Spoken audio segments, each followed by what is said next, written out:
নমস্কার বন্ধুরা, সবাই কেমন আছো? হ্যাপি হোলি সবাইকে, সব বন্ধুদের ফেসবুক সব বন্ধুদেরকে হ্যাপি হোলি। দেখো, হ্যাপি হোলি বলছি ঠিক আছে, কিন্তু হোলির বা দোলের আমেজটা আর নেই।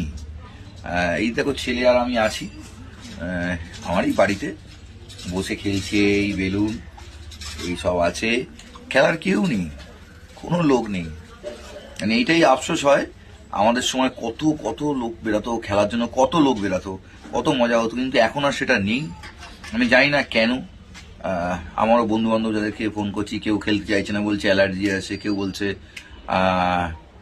আর ভালো লাগে না খেলতে, অনেকে নানা রকম কথা বলছে। আজকে বলুন তো, আমরা খেলেছি, এই বাচ্চাটা, এই ছেলেটা কোথায় যাবে খেলতে? কার সাথে খেলবে? তাহলে কার সাথে খেলবে? ওই জন্য আমার সাথেই খেলছি, আমরা দুজনেই খেলছি। আমরা দুজনেই বাবা ছেলে মিলে খেলছি। তোমরাও খেলো সবাই মিলে।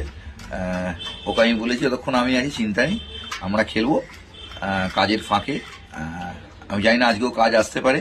এই পিচকারিটা কিনেছি বোম বলে, হর হর মহাদেব। তো এইটা কিনেছি, ওর খুব ভালো লেগেছে। তো সবাইকে হ্যাপি হোলি, সবাই ভালো থেকো, টাটা।